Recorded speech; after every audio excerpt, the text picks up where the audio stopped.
What are the observations you've made of how we do it wrong at trade shows? Is having way too much booth staff. A 20 by 20 booth that's got 15 people in it. It looks like there's a mini army. Nobody wants to walk into that space and interact with that. And one of the things that is guaranteed to draw attention is a well-spoken individual on a microphone. As long as they're well-spoken and talking about whatever they're trying to sell, people will stop and pay attention to that for a while.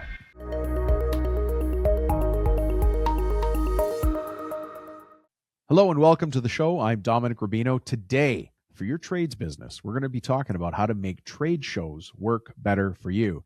Now, I know a lot of you are saying, well, Dom, we're already busy. We don't need more work. But that's not for everybody out there. Some of you still want to make sure you've got work ongoing or you're getting more of the right kind of work. And that's where trade shows play a big part. You know, you need to go out there. You need to find the right people, have the conversations, get those conversations started, especially for something like renovations or kitchens, where the conversation could take months, if not almost a year, to go from the first conversation till we break ground or start tearing out drywall and tile.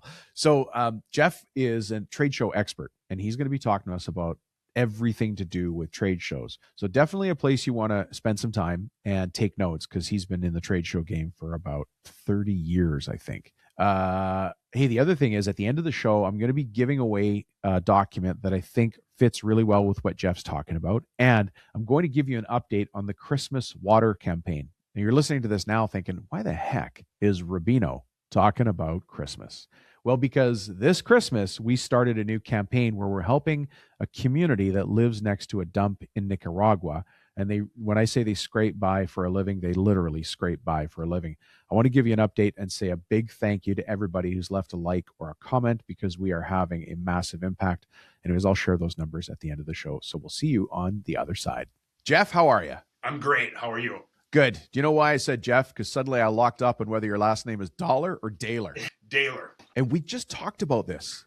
It's okay. Everybody gets it wrong. I think my family pronounces it wrong. No, I think, I don't know if you've heard, but dementia starts when you eat out of too many aluminum pans. Maybe it's catching up with me today. I don't know. Well, that's a heck of a start to the show, isn't it? It is. I love it. It is. Well, listen, you're about to pull us out of this pit that I've dug, because you're an expert at trade shows, which is an overlooked or underused lead strategy for our industry. So before I do that, can I ask you, who the heck are you, and how is it you come to be speaking to all these forward-facing contractors all over the world? My name is Jeff Dahler. I am a Minnesota boy, true and true. Minneapolis proud. Been married to my beautiful wife for almost 30 years. I'm a dog lover. I am a passionate, borderline irrational Minnesota Vikings fan. Well, I see the football behind you. And like you said, it sometimes pains me to say it, because the word guru makes me feel old, but I'm as close as a trade show guru as there is walking the earth. And it's really just because of the 30 years of experience I've had with it. I've literally touched all three sides of it and spent a substantial amount of time on all three sides. There's only three sides. Is there not a fourth? You're now on the fourth side, I would like to think. What was that? How many sides are there? You said all three sides of it. Isn't there? There's got to be more. Yeah, I mean, I think it can really be broken down to literally just three sides. It's the client side. It's the agencies. They're called exhibit houses in the field that help large scale companies design and build and activate their large trade shows. Sure. And then there's the tactical side, the people that actually make them happen. And there are many different facets that fall under those three, but those really are the three big umbrellas. Well, I would like to welcome you to the educational side. Oh, there's a fourth side. There we go. There's a fourth side. I figured there would be. We'd find it. There's always listen, before we get into the serious stuff, I was stalking you. Now, before you call the police, for business, it's legal. It's legal. You're allowed to do it as long as I'm not going through your garbage. But I was looking at your background, trying to, build a little bit of an agenda for today's meeting. And I like to have agendas. But one of the things I noticed that was really unique is you have a certain livestock. Would it be called that? Like you had an experience in, how do I say this? You were a chicken catcher. I was a chicken catcher. I spent 3.5 years catching chickens to put myself through college. Really? It was a nightmare job. It paid well, and there was really awesome school reimbursement for it. Oh, was there? Okay. Yeah. So as long as I maintained a B average, the company that I worked for paid for half of my tuition and my books. So it's kind of made it somewhat of a no-brainer. The work itself was every bit as horrible as you can imagine. I heard it's a really good workout, though. Yeah, like it's an incredibly hard. I lost a lot of weight doing it for sure. Yeah, that's interesting. Although I've never asked, you might be the first chicken catcher we've had on the show. It just might be. There's not many of us. There's not many of us walking around. Yeah. Was that there in where you are now? What state? I live in Minneapolis, Minnesota now. This was in St. Cloud, central Minnesota. Okay, it was still in Minnesota. Yep, it was still in Minnesota. Yep. All right. Well, let's get back to more serious things. You and I are here to talk about. Let me paint the picture of the problem that our audience sees, and I'm going to try and get it right. And audience that's listening, whether you're listening on iTunes or watching this on YouTube, if I don't get it right, leave us a comment, and Jeff and I will follow up with you. But the challenge is trade shows work, and I'm going to say small W work, not capital W. Like they work, they're good, but when they work, there's not enough of them. And when they do work, we're worried that we're not making the most of them. And that's why we went and looked for you, because in our conversations with contractors all over the place, this is a gap. And so we found you to fill that gap. So what are your thoughts? How do we go down this path of are trade shows working and are we making the most of them when we get there? Yeah. I mean, I have to come out and just say, like, honestly, you aren't going to find somebody who has more belief in trade shows than I do. You're biased. I've been in the industry for almost 30 years. One of the first things I heard about this industry when I started is, hey, trade shows are dying. They're going away. And I've been hearing that for 30 years. It's a multi-billion-dollar industry. Okay. The problems that you talked about that, some of the people listening to this might be experiencing are the exact same problems and the exact same dilemmas gigantic Fortune 100 companies that go to hundreds of shows a year are going through. And it's really just trying to determine, trade shows are expensive. Nobody doubts that for a second. Nobody would argue that for a second. But is it the right marketing channel for you to be in? And I think that's the first exercise that needs to happen. Is there are all kinds of different options for somebody to take their product to the street. Direct mail, email drip campaigns, TV advertising, or trade shows. It's just one of the many. So why make that effort? Why do that? Okay. Well, trade shows are hard. I've stood in booths my share. I'm certainly not you, but man, it gets hard to stand in a trade show booth for a weekend. Let's say it's really a 4-day weekend because it starts on Fridays, right? And I question it every minute that I'm there, and it's hard. Like believe it or not, standing there is hard work. It is. And I think that's. Please know I'm not directing this to you when I say this, but I think the way people attack or navigate a trade show, I think really has to start way before you ever get to the trade show floor. Like, I love this. You have to have a plan of attack. Like, what is your reason of being there? What's your rhyme or reason? What are you trying to get out of this? At the end of the show, depending on what kind of work you do, like, are you happy with one good lead at the end of the show? Are you happy with 10 leads? Do you need 100? Right. I mean, you need to be able to sit down prior to ever going to the show and be like, what do I want to get out of this? Well, let me ask you something then. How do I do the math to know that? I mean, in my head, I think I know it, but I'm going to look at a trade show. Maybe I've never done one before, and I'll just pick a round number. They're going to say, to display at this trade show is $20,000. Yep. That doesn't include putting up a booth, making the booth, which most of our people can make their own booths here, and then manning the booth. And that's on top of the $20,000 or whatever the number is. Is it going to be worth it for me? How do you navigate us through that conversation? And and that honestly, that's a return on investment conversation. It's like a classic marketing conversation that's bigger than trade shows. And we probably don't have time to discuss all of it, that comes into that formula, but it's really figuring out what the value of a prospect is to you and your company. Exactly the lifetime value of that client. Exactly. So like if your lifetime value of a customer is $50,000, okay, well then $20,000 to get that one, might not be that big of an expenditure. You know what I'm saying? And if you have 10 leads at that show that are potential $50,000 each, all of a sudden now you're talking about a minimal spend. So it really just depends on, what are you trying to accomplish with the show? And that's something that you need to know. You need to know you need to know your numbers, right? And again, people hear us say way before you ever step foot on the trade show floor. Otherwise, you're not going to accomplish what you're trying to accomplish. Yeah, I'm I'm glad that we had this little piece of the conversation because it's a reminder to all of us. I need to know what my expectations are coming out. If I need one deal, then whatever the cost of that show is has to be offset by that deal. Otherwise, I'm not doing the show. Exactly. And if I'm not going to put my best into the show, why am I spending the money? Yep. And then once you decide that, once you make up the determination that, hey, I see value here, I see a potential ROI here, I'm going to go. Then there's a whole nother level, okay? Because at that point, you really have to figure out, well, how am I going to attend this show? Am I going to be present at the show, or am I going to have a presence at the show? Because there's a gigantic difference between those two things. Like, okay, hit it. Let's hear this. Anybody can set up a back wall and say, hey, I make cabinets, okay? And I got a booth. I'm there. I stood there for all 4 days. I have a booth that says I make cabinets, okay? From a marketing perspective, why are you different? Why do people work with you? Okay, are you the lowest price? Do you have the best quality? Do you have the best service? Do you have free estimates? Do you make it whatever that thing is, that's what you got to sell. That's what your point of difference is. The booth. I use the word booth real loosely because I've seen people crush a trade show with nothing but a retractable banner stand in their booth. Okay.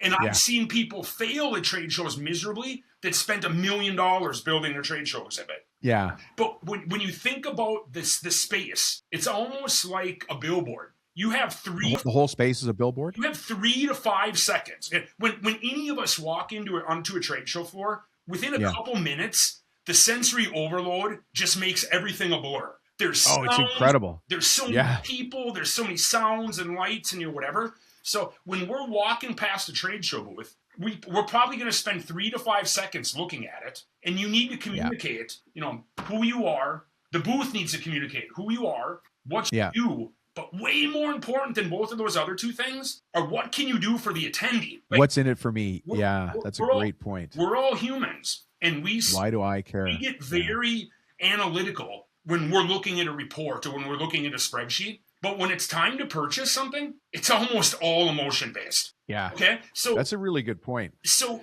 that booth better tell me, hey, they're going to add more money to my bottom line. Or they're gonna make this a totally turnkey, activation. That's way more important than being like, hey, we're family owned. So generations in. That doesn't mean. I wonder how you make it stand out though. Let's say you mentioned kitchen cabinets, so we'll say kitchen cabinets, but we got lots of renovators here, so maybe they do bathroom remodels or additions. Yep. I mean, maybe that's it. Just to say we do additions or we do kitchens is enough of a differentiation, but there's probably something else you're looking for here.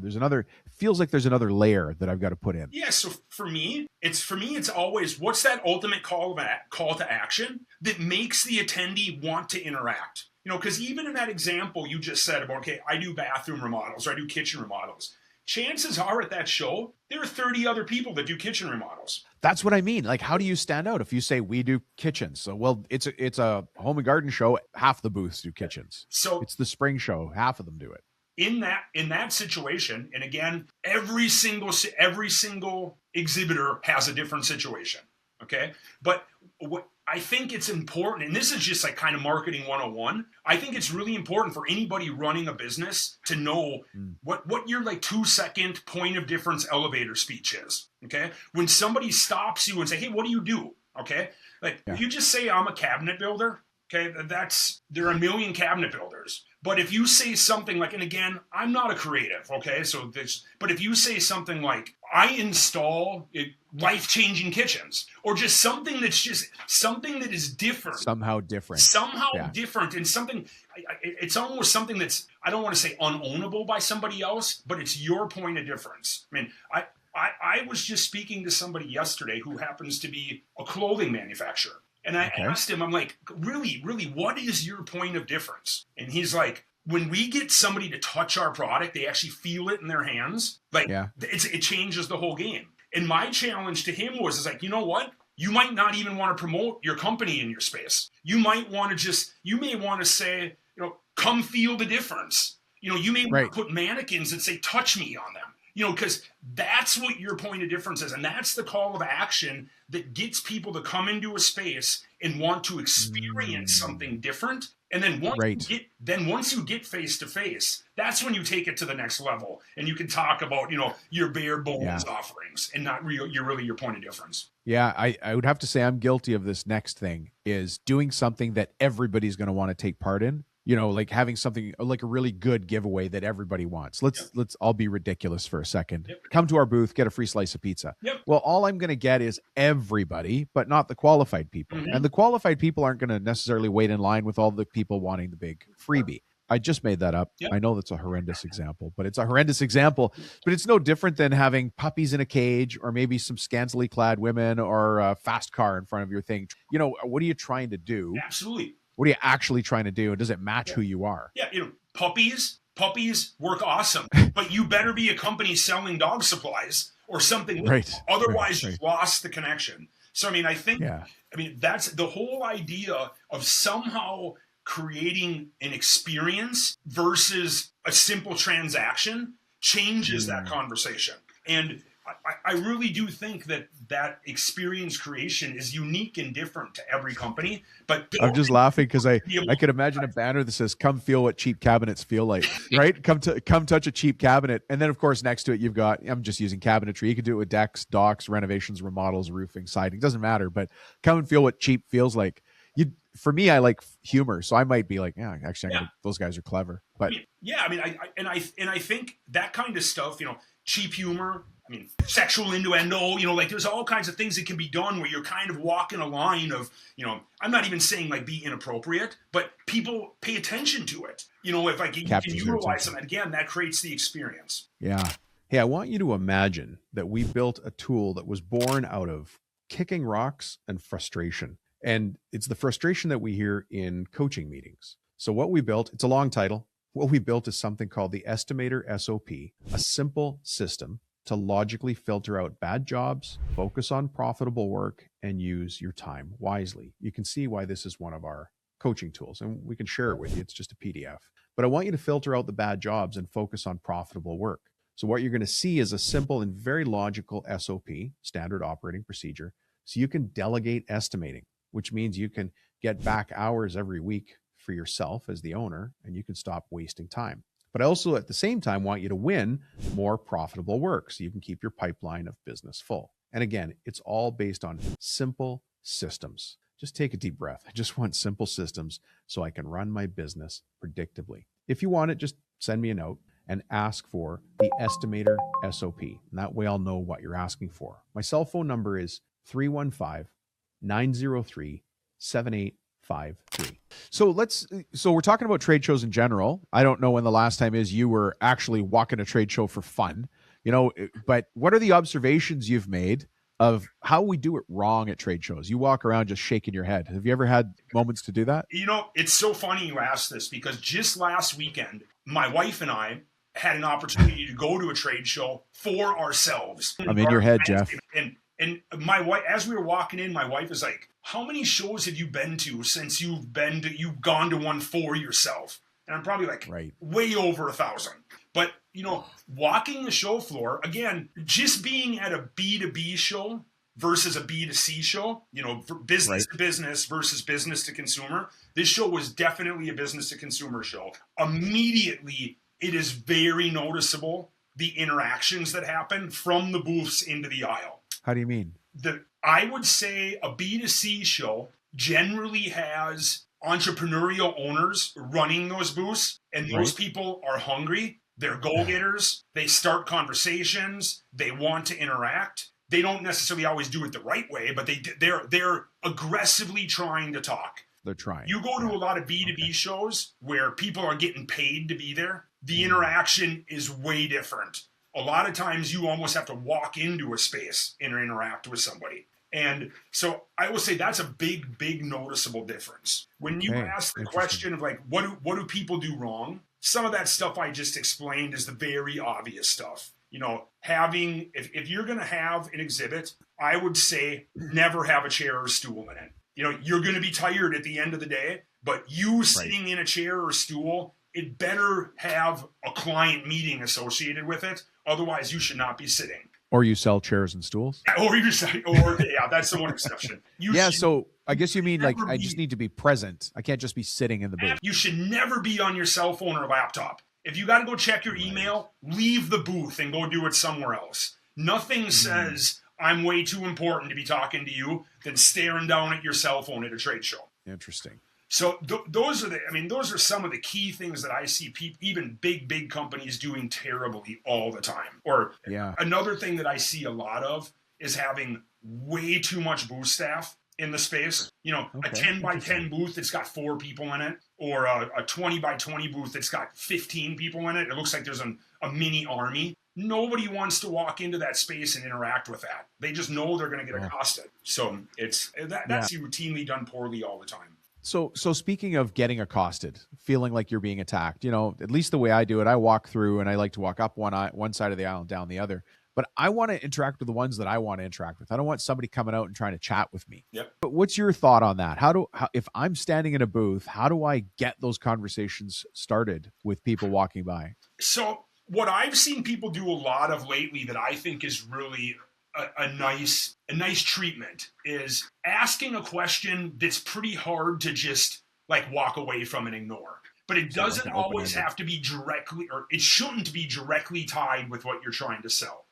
For example, at the show that I was at, I walked past somebody's booth and the guy asked me, he was bathroom remodeler. I walked by and he just said to me, if you could change one thing about your bathroom, what would you change? Oh. And it was the kind of thing that it just so happened. I literally 2 months ago just redid both of my bathrooms. So that was my conversation, but I couldn't just walk past it. And right, you had an opinion. Yeah, and me telling him that, hey, I just redid both of my bathrooms allowed him to be like, well, do you ever have any windows or anything you need to do? He had another service he was able to sell. But he got me to stop versus just being like, hey, you want to sign up for a free cordless drill? Or, something like that, where it's so very obvious that they're just trying to collect your name that you don't always want to sign up for that because you're like, I don't need 10 more calls in my life. I don't want to be on a list. Yeah, you just reminded me. Sometimes I do want to be on a list, but most of the times I don't. Yeah. When I go to fishing and hunting shows, I'm like, I think I want this lodge to call me later and remind me that I was here. That's fine. I'll put my name on that list, right? Or that ranch. Sure. Let me know. Yep. But most of the time, I don't want my name on a list. Yes. Yeah, that's a good point. One of the things that I see going wrong at booths is 2 people in the booth, but they're not paying attention. Like I walk by and I might actually be a little bit interested, especially in photos, like before and after photos, or in my case, fishing or hunting photos. Yep. But the people in the booth are talking to each other, and they're not that I need them staring out there and trying to lock eyes with me, but I also don't need them huddling together in a way that they're blocking out everybody walking past. Does that make sense? Yeah, it's very uninviting. I mean, it goes back to the same comment I made before about unless it's a meeting area for client, there shouldn't be chairs. You shouldn't be checking. I know you got important emails to look at, but you can look at them when you're on break. Okay? If you and your coworkers are going to talk about something, do it quickly, but don't just huddle up in the little powwow group.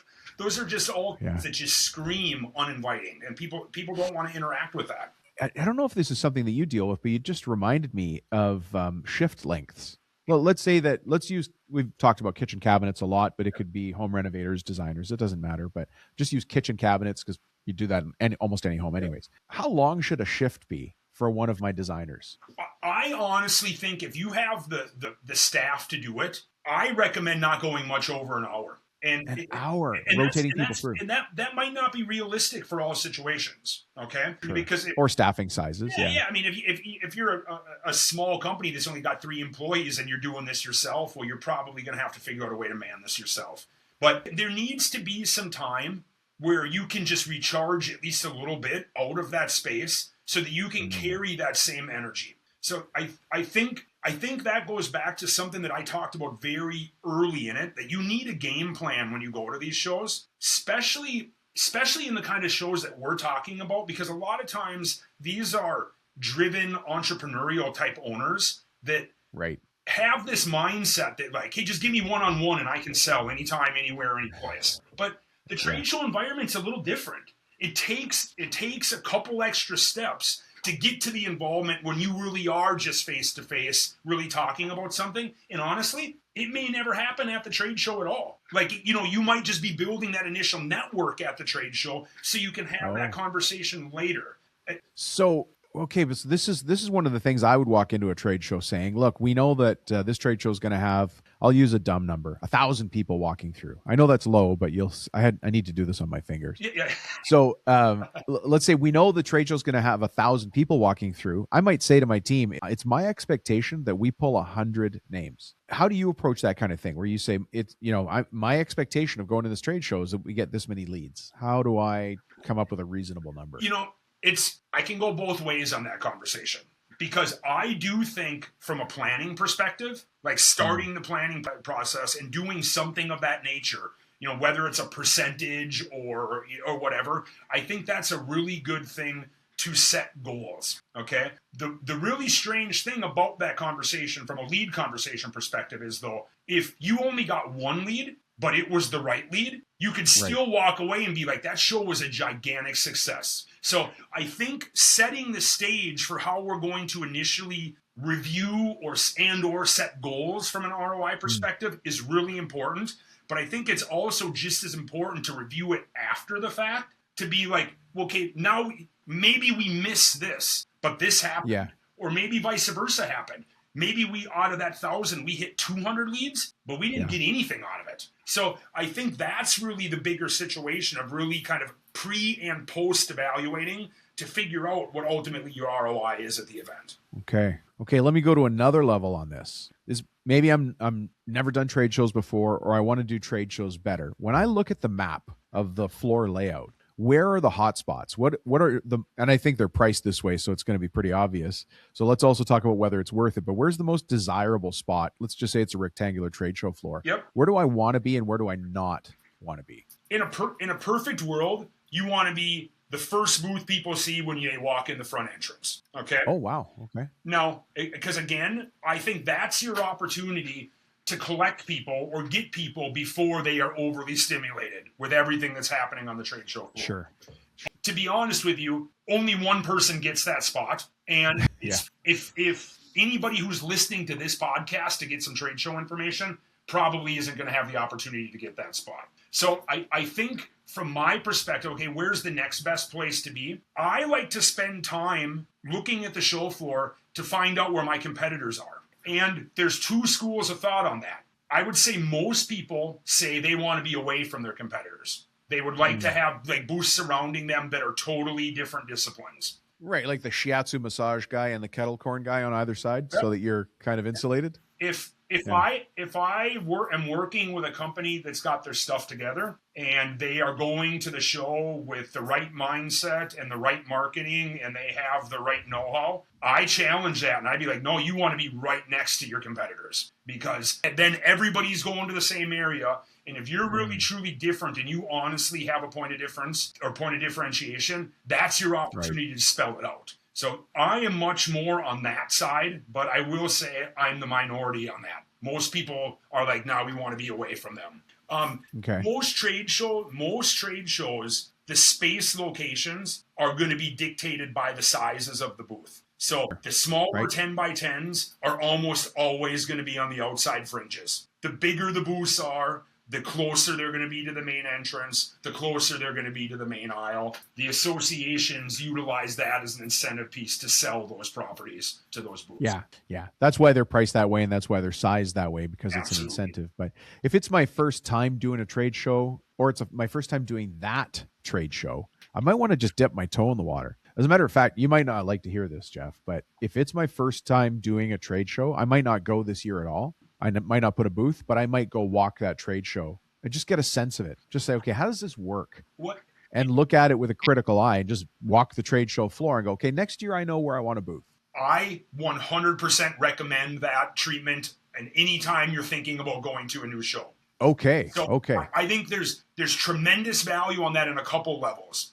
Being able to actually see how the floor operates and navigates is extremely powerful. But another thing that I think a lot of people don't spend enough time thinking about is a trade show is bigger than just the trade show floor itself. Okay? There's almost always educational seminars. There's almost always social activities. And there is always a large chunk of people coming into a new area for a very temporary time, which means in the evening, there's also going to be activities at bars and restaurants where you're running into people that you're going to network on the show floor. All of those pieces are just as important as the trade show floor itself. I mean, again, I'm not necessarily recommending this, on just a generic situation, but in the situation you just talked about going to a trade show and just reviewing it, I've seen people do that in year one, and then year two go back and again not have a space, but maybe sponsor a social activity.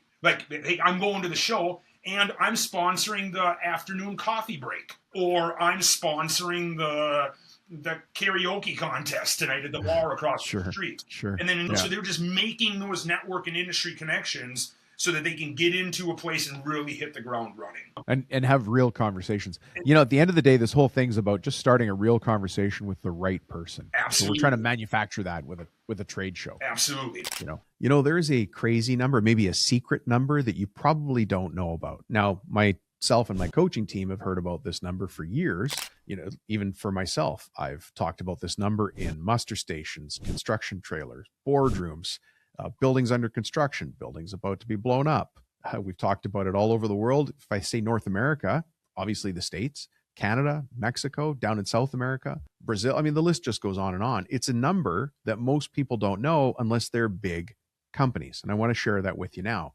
Smart contractors already use this number, and they learned about it at their kitchen table when they were a kid. And that is exactly why so many of us feel like we're behind the 8 ball. Now, as you know, I'm here to get rid of the secrets in our industry. So here you go. Here it comes.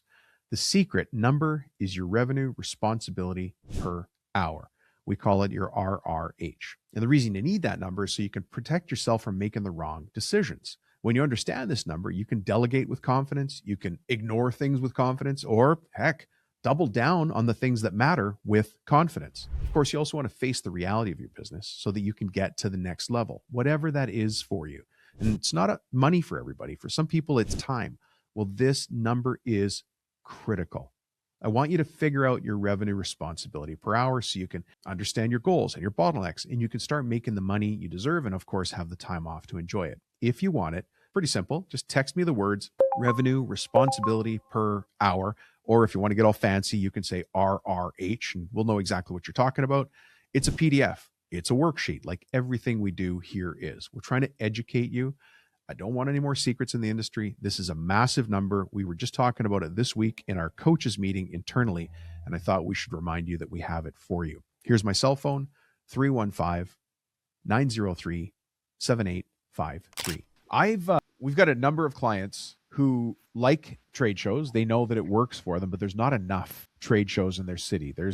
It's called something different everywhere. There's a spring home and garden show, and then maybe there is some sort of remodelers show, and they happen in March and April, and that's it for the year. And lots of times we've heard people say we really rely on those leads for the rest of the year. Are there any non-traditional trade shows out there that we tend to overlook? I don't know if overlook is the right way to say it, but I would say I see a lot of people at trade shows, or a lot of companies at trade shows that I would have expected to be at that particular trade show. Okay.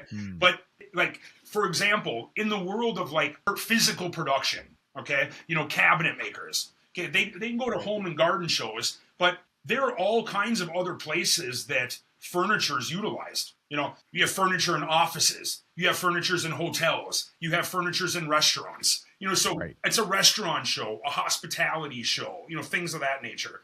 I think one of the things that I like to recommend to people is if they build, again, I use this term loosely, if they build their booth in the correct manner, the booth can and should operate as a pseudo billboard. That can operate in a manner where it can have some productivity even when somebody is not utilizing it or not standing in front of it. Okay. So, are there other places that it can be set up, in an office meeting area, at a local Home Depot or a Lowe's or something? Maybe that's not the right example because those are big boxes. No, I know what you mean, but you could have a booth that could also be set up in some sort of strategic alliance with another place. Yeah.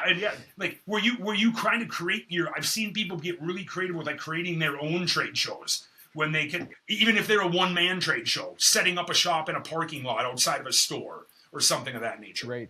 Well, so the two other ones that we have come up with, and this is for two different accounts or clients that one of them is their county fair actually has like a home, where the guys selling the ShamWow and stuff like that. So it's it maybe isn't as defined a market, but it is also a time when a couple, like a husband and wife, has time to walk together and go, hey, maybe we get our home reno or kitchen or, our bathtub insert done by these guys. And then you meet them and you have the conversation and it starts. The other one, and this one really blew me away. I challenged a client. I said, if trade shows are so good for you, why don't you go find one that nobody else is at? And they're like, well, there is nothing. So we went back and looked at their ideal client.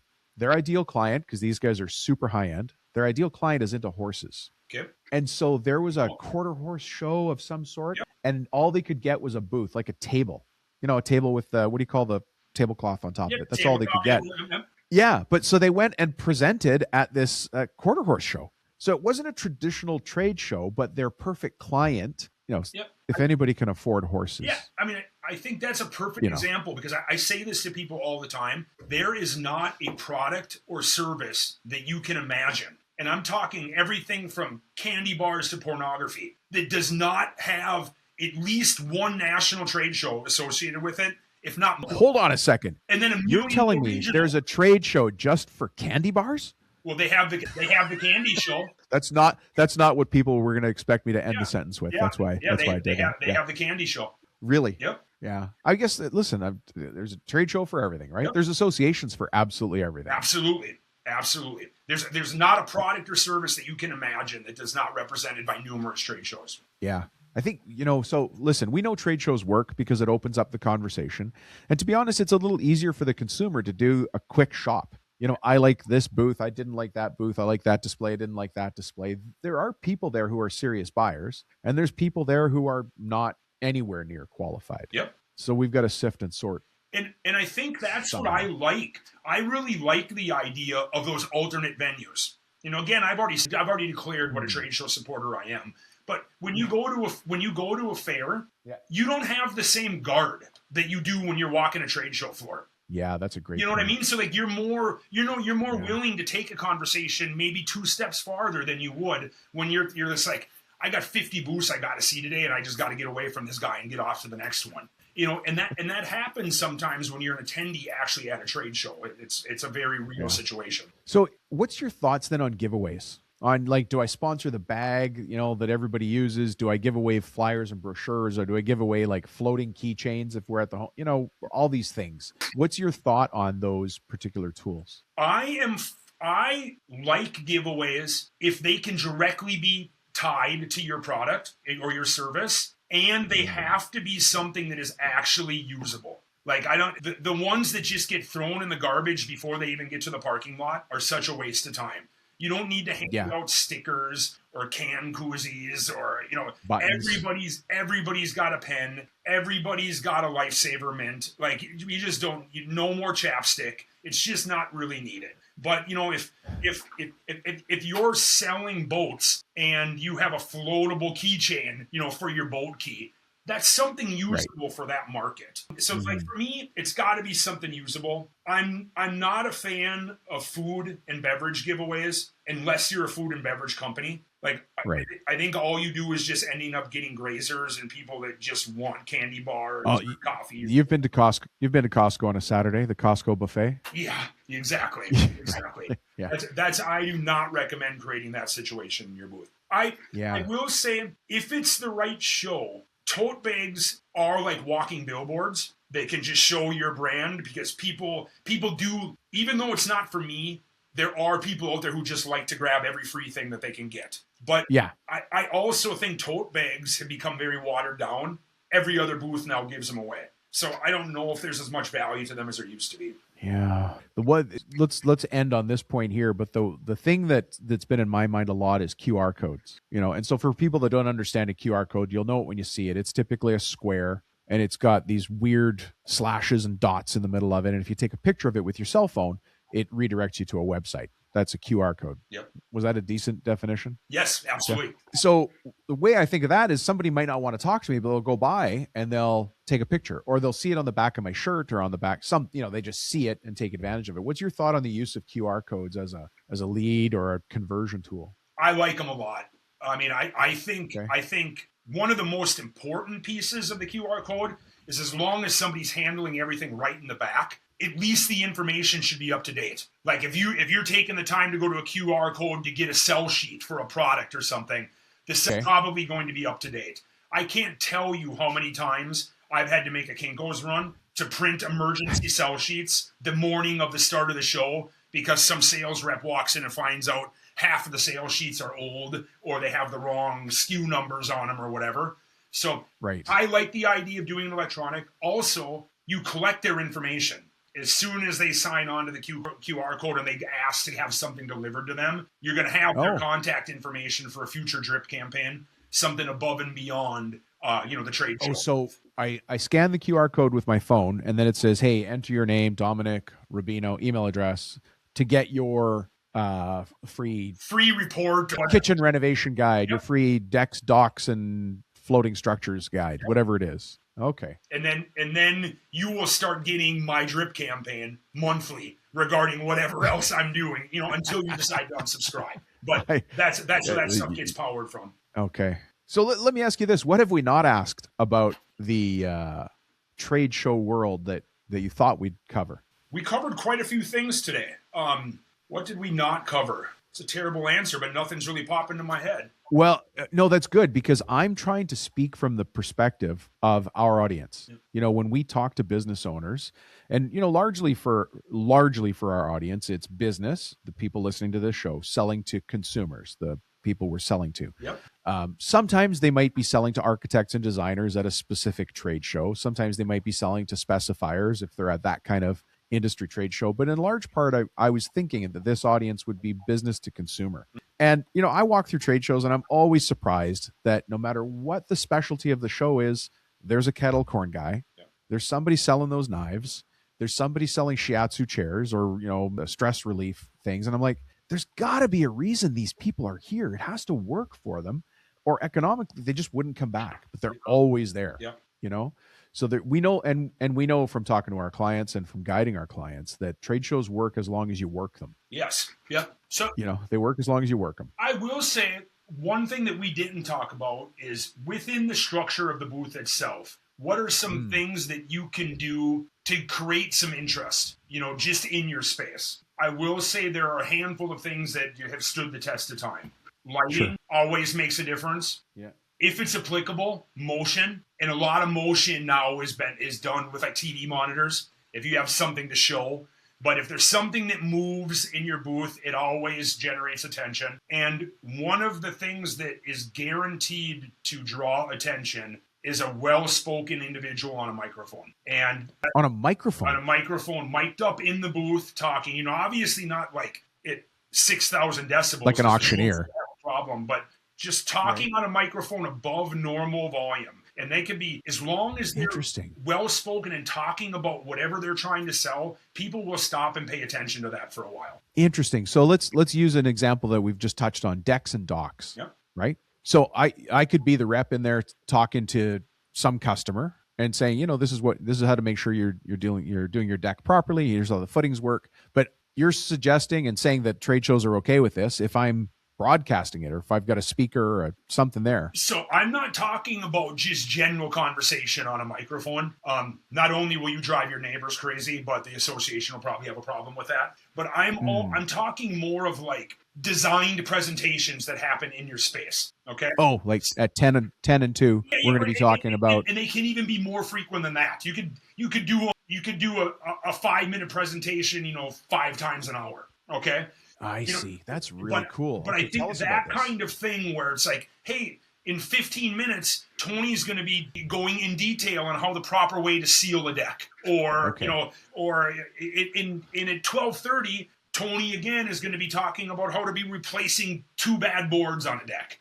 Something of that where it's just It's something that people can like schedule a time around. There's something about a trusted authority. Right. Like how to adjust your own cabinet hinges. Come by it, when somebody gets put on a microphone, there's just something in human nature to be like, oh, we got to pay attention to this person, whatever they're saying. So that's one of the most successful tools I've seen. That's interesting. I can see the application right away. Now, there's some people out there listening saying, I do not want to be a public speaker. And then you've got me. I'm like, oh my God, I could talk every 15 minutes for 5 minutes. It has to be the right. It has to be the right person. There's no doubt about that. Sign me up. Well, Jeff, thank you so much for being with us and sharing your insights. This is really, really important. We're trying to time it for springtime. Of course, this episode will be live for years, but hopefully people get it in time to use this education. See, that's your fourth thing. Now you're in, you said there were 3 sides to the trade show world. Now you're on the education side. Yeah, the fourth wall. But listen, if somebody really wants to continue the conversation and find you in this big, wide world, how the heck do we do that? Yeah, so the easiest way to get a hold of me is via email, jeff@jmdgrp.com. My website my company is called JMD Group, and you can find us on the web at jmdgroup.com. Right. Well, hey, Jeff, thanks so much for this. This has been great. It's different than we have on the show, but it's needed because we just know people love trade shows. There's just not enough of them. Yep. And so we either have to do better at them or find other ways to recreate the trade show experience. When you and I talked about alternate venues already, and of course, most of the show on how to do them better. So I really appreciate this. This was awesome. Thanks for the invite. All right. Thanks, Jeff. We'll talk to you soon. Bye-bye. Well, Mr. Jeff Dahler, thank you so much for being a guest and talking to us about this incredible world, that we are taking advantage of or not taking advantage of, which is trade shows. Really interesting side conversation we had about, non-traditional trade shows. Think of places where people are going to buy your services, but their guard is down. That's why we were talking about that quarter horse show. These are real stories from real businesses in the same situations as you. Now, you might not be in a town that has horses as a thing. Maybe it's boats where you are. Maybe it's skiing. Maybe it's cars. Maybe it's rock climbing, mountain climbing, hunting, fish. I don't know what it is, but go put yourself at that trade show. You're going to get some leads. And now, as long as you do the math and make sure they're quality leads, that's going to work for you. So I was thinking, what's the best value I can add on top of what Jeff talked about? And I think this professional development tool that we have is going to help you a lot. It's called the Essential List of SOPs. So if you want it, just text me. It's super easy to get it. The SOPs that I'm thinking are going to be best for you is there's a whole list of SOPs here. It's a big document. But one of the SOPs is what to do when you get the inbound call. So it's called the inbound call SOP. So how is your office or how are you handling inbound leads right now? You've gone through all this work. You've invested the time. You've invested the money. It's just another weekend. You weren't home with your family and you went to a trade show. We've got to make the most of this. So what are you doing when that call comes in and how are you capturing that and converting it to a sale as best you can? If you want this free download, it's called the Essential List of SOPs for Remodelers, Home Contractors, Kitchen Cabinets, and Mill Workers. Grab it from me. Just text me the words, to keep it simple, Essential SOPs. Let's just call it that. Just say Essential SOPs. And when you send it to me, I'll know which one to send back to you. My cell phone number is super easy. As you guys know, it's 315-903-7853. Now, I want to give you an update on the water campaign for Christmas. It's going gangbusters, so thank you. Those of you who have never heard of this before, here it is. Last Christmas, I decided that we're going to give back to the world as a community listening to this show or watching it on YouTube. If you listen on iTunes or watch it on YouTube, doesn't matter. And so the way we do that is every time you like or comment on a show, that counts as a point. When those points get added up, that's how many liters of water, they measure it in liters down there in Nicaragua, how many liters of water I'm going to donate to that cause. Right now, we're up to about 285 gallons, which is 1,080 liters roughly of water that we're going to be donating. What that means is 1,080 of you listening have either liked or commented on a show or an episode, which is great. And all you have to do is hit the thumbs up or, leave a comment. Hey, Jeff, great insight. What do you do? And then ask a question and somebody will reply, right?